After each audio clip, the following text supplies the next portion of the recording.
कल्पना कीजिए कि आपने दर्जनों परिवर्तनशील युद्धपोत बनाए और बाद में पता चला कि वे ज्यादातर सिरदर्द में बदल जाते हैं। लिटोरल कॉम्बैट शिप की कहानी, जिसमें मिशन बदलने, छोटी टीमों और तेज रफ्तार का वादा था, लेकिन नाजुक मशीनरी, रद्द क्षमताओं और जल्दी रिटायरमेंट्स ने इसे माफी जैसा बना दिया। ये केवल शुरुआती समस्याएं नहीं थीं, बल्कि डिजाइन सोच थी, जिसमें छोटे जहाजों से बड़े काम सस्ते में और लंबे समय तक करवाने की उम्मीद थी। नतीजा, एक बेड़ा जिसे नौसेना घटा रही है। नए जहाज आने के बावजूद जो कुछ जहाज अपनी उपयोगिता साबित कर पाए को उनकी उपयोगिता के अनुसार एक ही काम में लगाया जा रहा है। इसमें अच्छी बात बस यही है, अधिकारियों ने सीखा है कि अगला कदम कोई वैज्ञानिक प्रयोग नहीं, बल्कि कॉन्स्टेलेशन क्लास फ्रिगेट है, जिसे असली लड़ाई के समय टिके रहने, लड़ने और गोलीबारी शुरू होने पर सचमुच मौजूद रहने के लिए बनाया गया है। आखिरकार हम ब्रोशर से रणनीतिक पीछे हटने तक कैसे पहुंचे? तो चलिए पता लगाते हैं। सपना।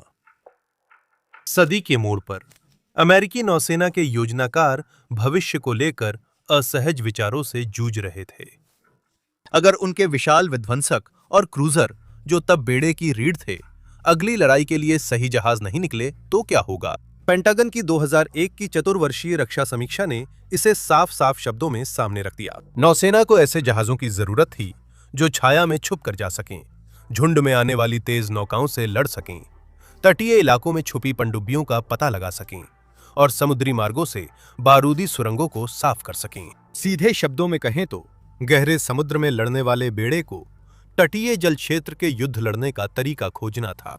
यह आता है लिटोरल कॉम्बैट शिप या LCS, जिसे नौसैनिक युद्ध में क्रांति माना गया था, और ये सारे काम खुशी खुशी करने थे। तब के chief of naval operations admiral Vern Clark ने इसे बेहद जोश के साथ बेचा। उनकी सोच सी पावर 21 पूरी तरह गति, फुर्ती और उस समय के नए शब्द मॉड्यूलैरिटी पर आधारित थी। मूलतः बड़ी मल्टीरोल युद्धपोत के बजाय आपको एक छोटा कोर सी फ्रेम मिलता, जो plug and play mission package बदल सकता था। उपयोगिता लगभग वही रहती। ये एक हफ्ते बारूदी सुरंगों की खोज, अगले हफ्ते पनडुब्बियों का पीछा, फिर समुद्री डाकुओं पर हमला कर सकता था। ये विचार कागज पर शानदार लगता था, खासकर चमकदार ब्रोशर और ठेकेदारों की प्रस्तुतियों में। इन जहाजों को अविश्वसनीय रूप से तेज बताया गया था, 40 नॉट से भी ऊपर की गति, जो किसी सामान्य सतही युद्धपोत के लिए लगभग असंभव मानी जाती है। इतनी तेज गति के साथ यह गति केवल विशेष होवरक्राफ्ट्स और हाइड्रोफॉइल्स के लिए सुरक्षित है। उनका कम गहराई वाला ड्राफ्ट यह भी दर्शाता था कि वे उथले बंदरगाहों में प्रवेश कर सकते हैं और कम गहराई वाली नदियों में भी चल सकते हैं, ऐसी जगहें जहां एक सामान्य आकार के बर्क क्लास विध्वंसक के लिए भी जाना संभव नहीं होता। उनका क्रू भी बहुत छोटा होता, कुल मिलाकर सिर्फ 40 से 50 नाविक, जो लगभग साइंस फिक्शन जैसी ऑटोमेशन तकनीक की वजह से जहाज को आसानी से चला सकते थे। उनकी तैनाती भी इसी तरह से क्रांतिकारी होने वाली थी। आप जानते हैं, आमतौर पर जैसे एक नाविक को लंबे समय के लिए किसी जहाज पर तैनात कर दिया जाता है और बस वही होता है, तो LCS एक क्रांतिकारी नया कॉन्सेप्ट अपनाने जा रहा था, 3-to-1 क्रूइंग मॉडल, जिसका मतलब था कि 3 बारी बारी से बदलने वाले दल 2 LCS जहाजों को चलाएंगे, जिससे एक जहाज लगातार 16 महीने की तैनाती के लिए ऑपरेशन में रहेगा। सिद्धांत रूप में इसका मतलब था कि नौसेना एक ही समय में अधिक जहाज समुद्र में रख सकती थी। अनुमानों के मुताबिक किसी भी समय करीब 50% जहाज समुद्र में रखकर और कम नाविकों का उपयोग करते हुए सीमित बजट में बेड़े की अधिकतम उपस्थिति सुनिश्चित कर सकती थी। हर महत्वाकांक्षा के संदेहवादी होते हैं, LCS भी इससे अलग नहीं था। 2001 में लेफ्टिनेंट जॉन बैगेट ने अपनी नेवल पोस्ट ग्रेजुएट स्कूल की थीसिस लिटोरल कॉम्बैट शिप का लॉजिस्टिकल एनालिसिस में इस पर विचार किया था। LCS के प्रशांत महासागर में स्वतंत्र संचालन पर वे चेतावनी दे रहे थे कि योजना शायद सहनशक्ति और लॉजिस्टिक्स की वास्तविकता से आगे है। स्प्रेडशीट से पता चला कि ये चिकने सी फ्रेम्स तेज गति पर स्पोर्ट्स कारों जैसी ईंधन खपत करेंगे और तेज रफ्तार पर 1500 नॉटिकल माइल्स की बताई जा रही रेंज असल में सिर्फ कल्पना थी। हालांकि ऐसी चेतावनियों को नजरअंदाज कर दिया गया और नौसेना आगे बढ़ती रही। 2 प्रतिस्पर्धी डिजाइनों का ऑर्डर दिया गया, लॉकहीड मार्टिन का स्टील मोनोहल फ्रीडम क्लास और ऑस्टल USA का एल्यूमिनियम ट्राइमरान इंडिपेंडेंस क्लास। दोनों डिजाइन भविष्यवादी थे और इन्हें सस्ता व जल्दी बनने वाला बताया गया, यहां तक कि इन्हें डिस्पोजेबल माना गया। तब यह सपना बेहद आकर्षक था। छोटे जहाज तटीय क्षेत्रों में झुंड बनाकर समुद्री डाकुओं, पनडुब्बियों और समुद्री माइनों से जूझते, जबकि एयरक्राफ्ट कैरियर और डिस्ट्रॉयर दूर रहते। कितनी शर्म की बात है कि वह सपना एक बहुत बड़े दुस्वप्न में बदल गया। निर्माण। लेकिन इससे पहले कि हम उसमें जाएं, चलिए थोड़ी पृष्ठभूमि समझ लेते हैं, और ये बहुत संक्षिप्त होगा। LCS कार्यक्रम 1 नवंबर 2001 को शुरू हुआ, जब नौसेना ने रद्द की गई DD-21 विध्वंसक परियोजना को एक नए भविष्य के सतह युद्धपोत कार्यक्रम से बदलने की घोषणा की। 3 जहाजों के परिवार में DDX विध्वंसक, बाद में जुमवॉल्ट क्लास, CGX क्रूजर, बाद में रद्द, और LCS थे। मई 2004 तक पैसा लग चुका था और हरी झंडी मिल गई थी, क्योंकि लॉकहीड मार्टिन और ऑस्टल को विकास कार्य शुरू करने के लिए कहा गया था। बाहरी रूप से नौसेना बहुत समझदारी दिखा रही थी। इस समय इंडिपेंडेंस और फ्रीडम क्लासेस सिर्फ प्रोटोटाइप स्तर तक लाई जा रही थीं। ये 2 अलग दृष्टिकोण थे जिन्हें समुद्र में खुद को साबित करना था। जिसे कमतर आंका गया उसे हटा दिया गया और विजेता को सीरियल प्रोडक्शन के लिए आगे बढ़ाया गया। 2019 की कांग्रेशनल रिसर्च सर्विस रिपोर्ट के अनुसार, जिसे रोनाल्ड ओरॉर्क ने तैयार किया, लॉकहीड मार्टिन की फ्रीडम क्लास अधिक पारंपरिक थी। यह सेमी प्लानिंग स्टील मोनोहल था, जिसमें एल्यूमिनियम सुपरस्ट्रक्चर था, और ये नौसेना के फ्रिगेट्स जैसा दिखता था। 378 फीट लंबा, 57 फीट चौड़ा, 3400 टन वजनी, ये जहाज डीजल और गैस टरबाइन से 47 नॉट्स की रफ्तार हासिल कर सकता था। इस डिजाइन में कॉम्पैक्टनेस और तेज स्प्रिंट स्पीड पर भी जोर दिया गया था, और इसका पतला जहाजी ढांचा पानी को स्पीड बोट की तरह चीरने के लिए बनाया गया था। लेकिन इसके साथ कुछ समझौते भी करने पड़े। कम डेक स्पेस, अंदर कम जगह, और एक ऐसा प्रणोदन तंत्र जो टरबाइनों और डीजल इंजनों के बीच तालमेल बैठाने के लिए जटिल गियरिंग की मांग करता था। इसके विपरीत ऑस्टल की इंडिपेंडेंस क्लास काफी आधुनिक दिखती थी। 418 फुट लंबा, पूरी तरह एल्यूमिनियम ट्राइमारन 3 पतवारों में फैला था, जिसकी चौड़ाई 104 फुट थी। इससे अब तक के सबसे बड़े अमेरिकी गैर विमान वाहक सतह युद्धपोत का विशाल फ्लाइट डेक बना, जिसके नीचे एक गुफानुमा मिशन बे था, जिसमें वाहन, कंटेनर या मानव रहित सिस्टम रखे जा सकते थे। ट्राइमारन पतवार ने तेज गति और ऊबड़-खाबड़ समुद्र में भी स्थिरता प्रदान की, लेकिन एल्यूमिनियम निर्माण, जो स्टील की तुलना में नरम और मुलायम होता है, ने इसकी जीवित रहने की क्षमता पर सवाल खड़े कर दिए, खासकर जब दुश्मन की गोलीबारी हो। हालांकि फ्रीडम क्लास से तुलना में इंडिपेंडेंस की टॉप स्पीड कम थी। इसकी अधिकतम गति 44 नॉट्स थी। तो कौन सा डिजाइन विजेता बना, आप जरूर जानना चाहेंगे, और इसका जवाब है हाँ। फ्रीडम क्लास का पहला जहाज, जिसका नाम भी फ्रीडम ही था, 2006 में लॉन्च हुई और 2008 में कमीशन की गई, जबकि इंडिपेंडेंस क्लास का पहला जहाज, जिसका नाम भी इंडिपेंडेंस ही था, कुछ समय बाद आई, जिसे 2008 तक लॉन्च नहीं किया गया और आखिरकार 2010 में कमीशन किया गया। दोनों देर से डिलीवर हुईं और दोनों में कई समस्याएं थीं। लेकिन सबसे खराब यह था कि दोनों बजट से बहुत महंगी पड़ीं, जैसा गवर्नमेंट अकाउंटेबिलिटी ऑफिस ने बताया। दोनों क्लास की शुरुआती जहाजों की कीमत लगभग $0.5 अरब के आसपास थी, और ये उस समय के डॉलर में है, आज के डॉलर में नहीं। और ये तुलना की जाए तो शुरुआती अनुमान लगभग $220 मिलियन प्रति जहाज थी, प्रति जहाज। और इन आंकड़ों में उन शानदार मिशन मॉड्यूल्स की खरीद लागत भी शामिल नहीं है। ये थोड़ा महंगा है, तो नौसेना ने इन्हें क्यों बनाना बंद किया? खैर, 3 शब्दों में कहें तो राजनीति, नौकरियां और गति। तकनीकी रूप से 4 शब्द अगर आप और को भी गिने, जो जॉर्ज ने स्क्रिप्ट में लिखा था। मूल योजना के अनुसार एक विजेता चुनने की बजाय राजनेताओं ने दोनों वेरिएंट्स को जारी रखने का दबाव डाला। इसका मतलब था overhead, training pipeline, supply chain और लॉजिस्टिक्स टेल्स को दोगुना करना। अलाबामा के सेनेटर रिचर्ड सेल्बी, जो अपने गृह राज्य के लिए फायदा उठाने से कभी नहीं हिचकते थे, और जहां इंडिपेंडेंस बनाई जाती थी, तथाकथित डुअल बाय व्यवस्था को आगे बढ़ाने में अहम थे, ताकि काम उनके मतदाताओं तक पहुंचे। और जैसा कि प्रोपब्लिका की पत्रकार मेगन रोज ने बाद में रिपोर्ट किया, जो शुरुआत में 2 शिपयार्ड्स के बीच एक प्रतियोगिता थी, वो इस तरह एक स्थायी समझौता बन गई, जिसमें 2 गुने कॉन्ट्रैक्ट्स की गारंटी तो थी, लेकिन 2 गुनी परेशानियां भी थीं। इसी भावना में उन्होंने भी बहुत जल्दी फैसला पक्का कर दिया। 2010 में कुल 20 जहाजों के लिए पहली थोक खरीद के कॉन्ट्रैक्ट दिए गए, हर क्लास के 10-10। इससे अरबों डॉलर पहले ही फिक्स हो गए, जबकि एक भी एलसीएस ने खुद को ऑपरेशनल रूप से साबित नहीं किया था। 2015 तक उस समय के रक्षा सचिव ऐश कार्टर ने समझदारी दिखाई और इस प्रोग्राम को 40 जहाजों तक सीमित कर दिया, जो कि पहले के 55 जहाजों के प्लान से कम था। लेकिन वो भी बहुत आशावादी साबित हुआ। जब सब कुछ हो गया और आखिरी गिनती की गई तो कुल मिलाकर 35 एलसीएस को मंजूरी दी गई, जो अब भी कई लोगों के हिसाब से समझदारी से कहीं ज्यादा था। आखिरकार इन्हें लगभग बराबर बराबर बांट दिया गया, 17 फ्रीडम और 18 इंडिपेंडेंस। और कार्यक्रम शुरू होने के लगभग 2 दशक बाद भी बाकी बचे आखिरी जहाज अब जाकर धीरे धीरे सेवा में आ रहे हैं। पियरे, जो इंडिपेंडेंस वेरिएंट है, अगस्त 2024 में लॉन्च हुआ था और अभी कमीशन का इंतजार है। अरबों खर्च हुए, दशकों की मेहनत लगी और ये सब उन जहाजों के बेड़े के लिए था जिन्हें तटीय युद्ध को फिर से परिभाषित करना था, लेकिन आखिरकार इन्हें पूरी तरह नाकाम घोषित कर दिया गया। हकीकत। अब हम असली मुद्दे पर आते हैं, क्योंकि आखिर ये इतनी बड़ी नाकामी क्यों साबित हुए। देखिए, लागत तो इसका एक हिस्सा थी, जैसा कि हमने पहले देखा, लेकिन बात सिर्फ इतनी ही नहीं थी, इसमें और भी बहुत कुछ था। क्योंकि ऐसा नहीं है कि अमेरिकी सेना लागत बढ़ने से परहेज करती है, जब तक कि उस पूंजी से कुछ वाकई अच्छे नतीजे मिले। हालांकि एलसीएस तो ये भी नहीं कर पाया, क्योंकि सीधी बात है, ये बस काम ही नहीं करता, इसकी विश्वसनीयता बेहद खराब है।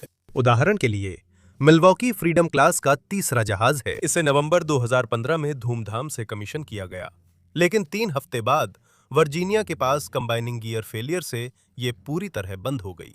ये एक ऐसी मशीनरी है जो जहाज के गैस टरबाइनों और डीजल इंजनों की शक्ति को जोड़ती है, जिससे वो इतनी तेज गति प्राप्त कर सकता है। मेगन रोज ने मिल्वॉकी के क्रू का इंटरव्यू लेने के बाद कहा, अगर मिल्वॉकी नई कार होती तो डीलरशिप से बाहर निकलते ही उसका इंजन बंद हो जाता। कम से कम वे उस समस्या को ठीक तो कर सकते थे।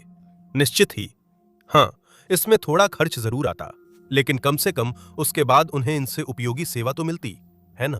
खैर, गलत, क्योंकि जैसा कि admiral Mike Gilday, chief of naval operations ने 2021 में प्रेस से बात करते हुए कहा था, मैं उन्हें उद्धृत कर रहा हूं, कंबाइनिंग गियर की समस्या शायद सबसे चुनौतीपूर्ण इंजीनियरिंग समस्या है जो मैंने नेवी में रहते हुए किसी भी क्लास के जहाज पर देखी है। रियर एडमिरल केसी माउटन ने उसी साल बताया था, मैं उन्हें उद्धृत कर रहा हूं।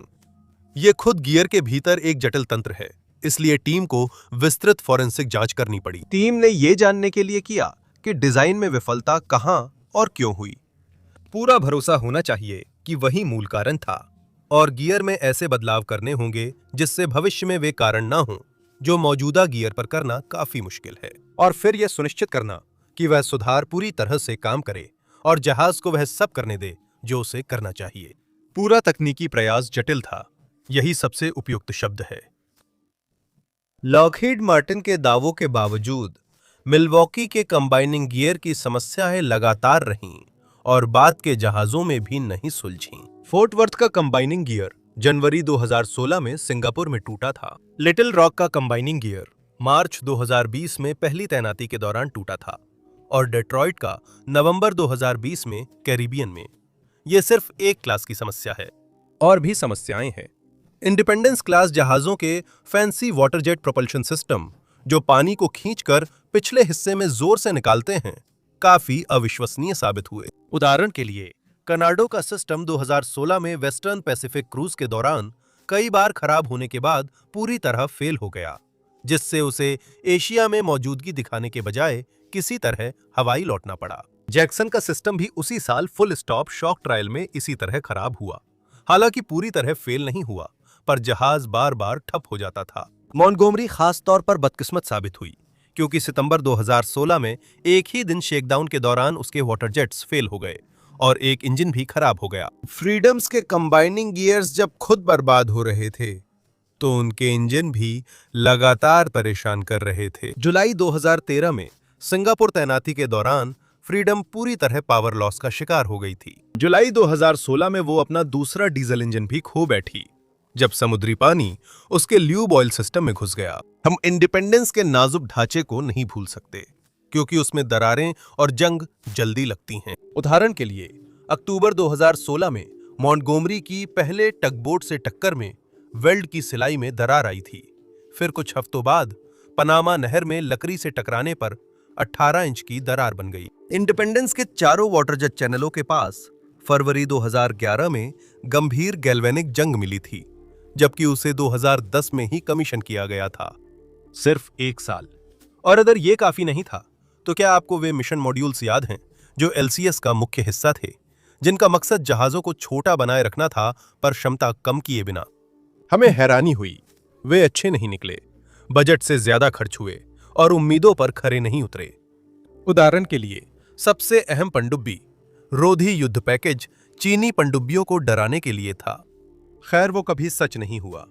पहले इसका केवल बिना चालक सोनार ड्रोन वाला हिस्सा ही रद्द किया गया था। ये 2016 में हुआ था, जब इसमें सैकड़ों मिलियन डॉलर R&D में लग चुके थे।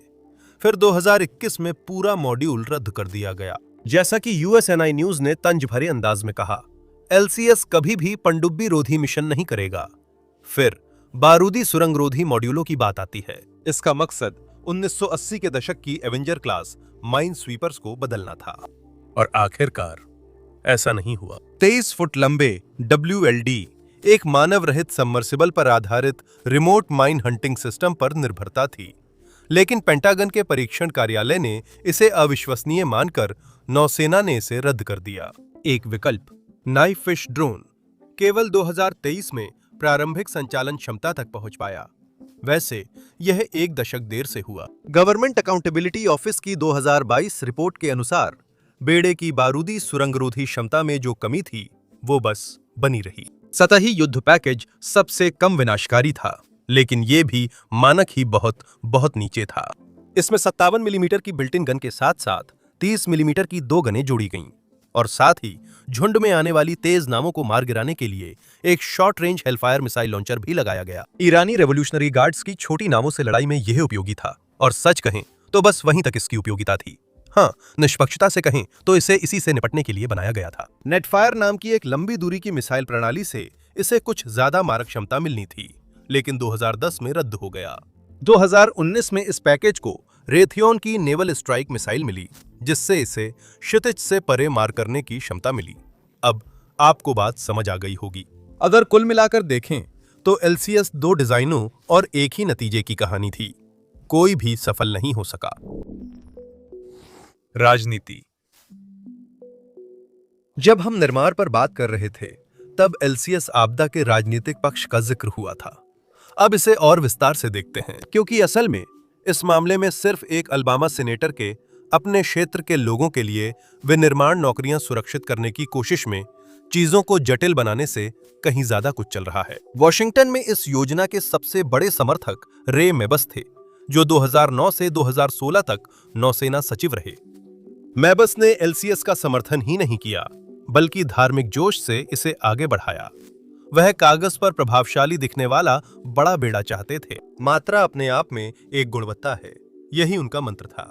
और मेबस ने सुनिश्चित किया कि लिटोरल जहाज लगातार शिपयार्ड से उतरते रहें। उन्होंने आलोचकों को इल्यूमिनाटी एसोसिएशन कहकर टाल दिया, यानी ऐसे बूढ़े एडमिरल्स जो किसी भी नई चीज को कभी पसंद नहीं करते थे और अपनी सोच में बुरी तरह अटके हुए थे। 2011 में जैक्सन के नामकरण पर उन्होंने कहा, LCS ड्रग तस्करों और पनडुब्बियों का सबसे बुरा सपना है। जो अमेरिका को नुकसान पहुंचाना चाहता है, ये उसका सबसे बुरा सपना है। और हाँ, हालांकि असली समस्याओं का पूरा पैमाना अभी सामने आना बाकी था, लेकिन उस समय तक भी काफी समस्याएं थीं। मसलन जंग खाए इंडिपेंडेंस जहाज, जो इतनी साहसी और बेबाक बातें कहने से रोकने के लिए काफी थीं। हालांकि नौसेना में माहौल काफी गंभीर था। मिस्टर मेबस के विपरीत नौसेना के वरिष्ठ अधिकारी समस्याओं से अच्छी तरह वाकिफ थे, आंखें बंद नहीं किए थे। उदाहरण के लिए रियर एडमिरल सैम पेरेज ने 2012 में एक गोपनीय ज्ञापन लिखा था, जिसमें उन्होंने पूरे विचार को पूरी तरह से खारिज कर दिया था। जहाजों के पास बहुत कम हथियार थे, उनके चालक दल पर बहुत ज्यादा बोझ था, और जिन प्लग एंड प्ले मॉड्यूल्स की इतनी तारीफ की गई थी, वे रसद के लिहाज से महज एक अव्यावहारिक सपना थे। उनका अंतिम निष्कर्ष बहुत ही निंदात्मक था। LCS वास्तव में केवल उद्धरण के अनुसार हल्के हथियारों से लैस छोटे तेज हमलावर नौकाओं से ही लड़ सकता था। यह शायद समुद्री डाकुओं के खिलाफ उपयोगी हो सकता है, लेकिन एक असली युद्ध में बिल्कुल बेकार था। यह रिपोर्ट तुरंत सार्वजनिक नहीं हुई, वरना आज हम इस पर बात कैसे कर रहे होते। ईमानदारी के कारण पेरेस को राजनयिक पद पर भेजा गया और उनकी आलोचना दबा दी गई। वह अकेले नहीं थे। 2013 में रियर एडमिरल टॉम कूपमैन ने नौसेना को एलसीएस उत्पादन सीमित कर ऐसे लड़ाकू जहाज जो युद्ध में ज्यादा टिक सकें खरीदने का सुझाव दिया। जब यह लीक हुआ तो मेबस के कार्यालय ने आक्रामक रुख अपना लिया। कूपमैन पेरेस की तरह जल्द ही खुद को किनारे लगा हुआ पाया और उनके लिए इसका मतलब जल्दी रिटायरमेंट था। और फिर लॉकहीड मार्टिन और ऑस्टल की भूमिका भी है, क्योंकि वे एलसीएस की खूबियों को राजनेताओं को बेचने में बहुत सक्रिय थे। उन्होंने सीधे कांग्रेस में लॉबिंग करने में करोड़ों खर्च किए, यह सुनिश्चित करते हुए कि एलसीएस ब्रांड हमेशा सितारों और धारियों में लिपटा रहे। वॉशिंगटन मेट्रो स्टेशनों पर इन कथित रूप से क्रांतिकारी छोटे जहाजों के चमकदार विज्ञापन खूब दिख रहे थे। अलाबामा और विस्कॉन्सिन के स्थानीय अखबारों ने बनी हुई नौकरियों और उनसे पल रहे परिवारों पर बाकायदा खबरें छापीं। कुछ लोग इसे भ्रष्टाचार मानते हैं, हम तो नहीं कहेंगे, क्योंकि लॉकहीड मार्टिन का कानूनी विभाग डराता है, इसलिए हमें लगता है कि वे शानदार हैं और कभी गलती नहीं की। आप लोगों से प्यार है। ये कहने के बाद 2010 के मध्य तक एलसीएस को वास्तव में समुद्र योग्य होने की जरूरत नहीं थी, उसे सिर्फ राजनीतिक रूप से टिकाऊ होना जरूरी था। इस सोच को बदलने में सालों लग गए और सच कहूं तो माहौल वाकई में बिगड़ गया। पीछे हटना। जब पहली एलसीएसएस दी गई थीं, तो उन्हें 25 साल तक सेवा देने के लिए बनाया गया था। असल में कुछ तो 10 साल भी नहीं चलीं, क्योंकि 2020 के दशक की शुरुआत तक नौसेना ने चुपचाप स्वीकार कर लिया, जो उसके कई अधिकारी पहले से जानते और तर्क दे रहे थे। एलसीएस का कोई भी वर्ग निकट प्रतिद्वंद्वी युद्ध में लड़कर जीत नहीं सकता था। स्वीकारने के बाद बस नुकसान कितनी जल्दी कम करना है, ये तय करना था। ये लगभग तुरंत हुआ। 2021 में नौसेना ने फ्रीडम और इंडिपेंडेंस दोनों को सेवा से बाहर किया और कटौती शुरू हो गई। कभी क्रांति के अग्रदूत के रूप में प्रचारित किए गए ये जहाज अब क्रमशः केवल 13 और 11 वर्षों की सेवा के बाद किनारे कर दिए गए और छोड़ दिए गए। हालांकि इन्हें कबाड़ नहीं किया गया, नहीं, इसके बजाय इन्हें आरक्षित बेड़े में भेज दिया गया, जो जहाजों का एक संग्रह है, जिसमें सबसे गोपनीय चीजें और विशेष रूप से जल्दी खराब होने वाली प्रणालियां निकाल ली जाती हैं और इन्हें संरक्षित स्थिति में रखा जाता है, ताकि अगर भू राजनीतिक स्थिति अचानक डरावनी हो जाए तो इन्हें फिर से सक्रिय किया जा सके। ये दोनों ही अकेले नहीं थे, क्योंकि 2022 में नौसेना ने सांसदों को चौंका दिया जब उसने 9 और फ्रीडम क्लास जहाजों को रिटायर करने का प्रस्ताव रखा, जिनमें से कुछ तो मुश्किल से आधे दशक पुराने थे। इसका कारण सीधा था। जैसा कि एडमिरल गिल्डे ने कांग्रेस को बताया, पूरे क्लास में मौजूद कंबाइनिंग गियर की खराबी को ठीक करना, जैसा कि हमने पहले चर्चा में देखा था, बिल्कुल भी लागत प्रभावी नहीं था। यानी ऐसी नई चीजें बनाना जो सचमुच काम करें। फ्रीडम क्लास सुधारने से सस्ता था, फिर भी नौसेना ईमानदारी के बावजूद पूछताछ से नहीं बची। आर्म्ड सर्विसेज कमेटी की बैठक में प्रतिनिधि जैकी स्पियर ने एलसीएस फ्लीट पर पीले नींबू दिखाते हुए कहा कि हमारे पास दोषपूर्ण एलसीएस जहाजों का बेड़ा है। हमने इस फ्लीट पर अरबों डॉलर खर्च किए, फिर भी ये चीन और रूस से निपटने में अक्षम हैं। बस ठेकेदारों को ही फायदा हुआ, वे ठेकेदार जिन पर नौसेना इन जहाजों के रखरखाव के लिए निर्भर है। समाप्त। उद्धरण समाप्त। अब जब कई समस्याएं सामने आ चुकी थीं और चर्चा हो रही थी, कुछ लोग, खासकर कांग्रेस के सदस्य, हिचकिचा रहे थे। वे तर्क दे रहे थे कि ये जहाज कम खतरे वाले क्षेत्रों जैसे कैरेबियन में काउंटर नार्कोटिक्स पेट्रोलिंग में अब भी उपयोगी हो सकते हैं, जहां स्यू सिटी ने चौथे फ्लीट के साथ ऑपरेशन में आधे अरब डॉलर के ड्रग्स जब्त किए थे। कुछ लोगों ने सुझाव दिया कि इन जहाजों को सहयोगी देशों को दे दिया जाए। उनका मानना था कि लैटिन अमेरिकी नौसेनाएं बड़े फ्लाइट डेक और अच्छी तोप वाले ऐसे जहाज का स्वागत करेंगी, भले ही मॉड्यूल न चले। रोनाल्ड रथ ने 2019 की रिपोर्ट में कहा था कि विदेशी बिक्री को शुरू से ही कार्यक्रम की अधिकताओं को कम करने का तरीका माना गया था। इस विचार के पीछे अच्छा तर्क था। सच कहे तो सऊदी अरब ने 2022 में किसी कारणवश इंडिपेंडेंस क्लास पर आधारित 4 मल्टी मिशन सरफेस कॉम्बैटेंट खरीदा था, तो साफ है कि कुछ हद तक विदेशी रुचि थी। हालांकि ये धारणाएं एलसीएस जहाजों को नहीं बचा सकती थीं, क्योंकि नौसेना इन्हें हटाना चाहती थी और खराब प्रेस के चलते उन्हें राजनीतिक समर्थन भी मिलने लगा, जो इस काम में मदद को तैयार था। आज जब मैं यह लिख रहा हूं, 35 जहाजों में से 7 यानी 20% डीकमीशन हो चुके हैं। और मत भूलिए, अभी भी कुछ नए जहाज कमीशन किए जाने बाकी हैं।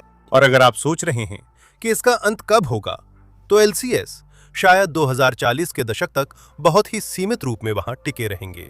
नौसेना चाहती है कि फ्रीडम्स, खासकर शुरुआती जहाज, चले जाएं, क्योंकि मिनियापोलिस सेंट से लकड़ी छूकर कहूं तो ऐसा लगता है मिनियापोलिस सेंट पॉल यानी 11वीं बनी इकाई में कंबाइनिंग गियर की समस्याएं आखिर ठीक हो गई हैं।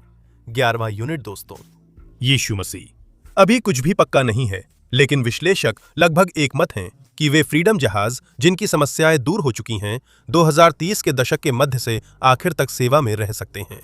और जैसा कि आपने शायद अंदाजा लगाया है, इसका मतलब है कि इंडिपेंडेंस 2040 के दशक तक बनी रहेगी। नौसेना इन्हें नए माइन काउंटर मेजर्स मिशन से जोड़ रही है, जिसकी शुरुआती ऑपरेटिंग क्षमता 2023 में आई और 2025 में तैनात होना शुरू हुई। और ये ऑपरेशनल जरूरत इन्हें 2030 के दशक और संभवतः 2040 के दशक तक इन जहाजों के एक कोर को बनाए रखने के लिए एक मजबूत प्रोत्साहन है। कांग्रेसनल बजट ऑफिस के आकलन के अनुसार नौसेना की नवीनतम 30 वर्षीय योजना नौसेना लगभग 25 एलसीएस, जिनमें अधिकतर इंडिपेंडेंस हैं, को 2041 तक सेवा में रखेगी। फिर जैसे ही रिटायरमेंट शुरू होती है, इनकी संख्या घटने लगती है। यह एक ऐसा रास्ता है जो टाइप की नाममात्र उम्र से मेल खाता है, जबकि अगर लागत या प्राथमिकताएं बदलती हैं तो पहले कटौती की भी गुंजाइश छोड़ता है। मूल रूप से उम्मीद करें कि जो वाकई में बेकार कॉमेडी वाले हैं और 5 मिनट भी बिना टूटे नहीं रह सकते, वे अगले कुछ सालों में बाहर हो जाएंगे, और जो अच्छे हैं वे शायद अपनी पूरी सेवा अवधि तक बने रहेंगे। नौसेना जिसे नहीं चाहती, वही जहाज उसकी बाह चढ़ाकर बताए गए स्पेक शीट के आधार पर एक नए रोल में डाला जा रहा है। और सच कहूं तो एलसीएस प्रोग्राम में जो समस्याएं हैं, उन्हें देखते हुए यह उसकी कहानी का कोई अपमानजनक अंत नहीं होगा।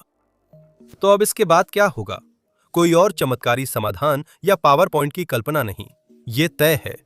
अब एक सही मायनों में साधारण हुराने जमाने का युद्धपोत आएगा जो असल में काम करेगा, कॉन्स्टलेशन क्लास।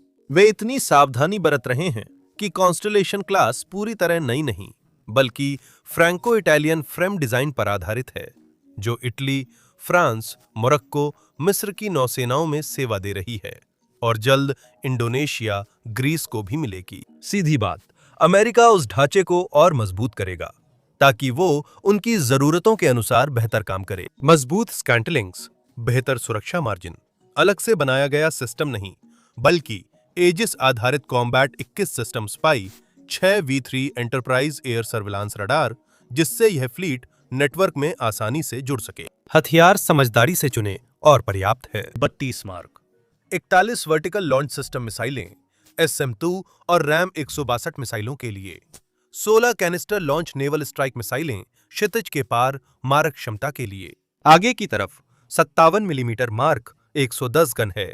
साथ ही क्लोज इन डिफेंस के लिए RAM 116 rolling airframe missile system भी है। कॉन्स्टलेशन में यूएस विशिष्ट पावर प्लांट के तहत एकल general electric LM-2500 gas turbine होगी। परफॉर्मेंस की बात करें तो स्प्रिंट में 26 नॉट्स की उम्मीद है और 16 नॉट्स की रफ्तार पर 6000 नॉटिकल माइल्स की एंड्योरेंस मिलेगी। जहां तक संख्या और समय की बात है, योजना जानबूझकर धीरे धीरे आगे बढ़ने की है। नेवी ने 2020 में खरीदारी शुरू की थी और 2024 तक 6 जहाजों के लिए फंडिंग हो गई थी। कुल मिलाकर लिखे जाने के समय तक वे आखिरकार 20 जहाजों की उम्मीद कर रहे हैं। और यही है एलसीएस गाथा का सही अंत। ये माफी नहीं, बल्कि एक रास्ता निकालना है। नेवी एक चतुर आइडिया जो कभी पूरी तरह काम नहीं आया को एक सामान्य फ्रिगेट से बदल रही है, जो लगभग निश्चित रूप से काम करेगा। देखने के लिए धन्यवाद।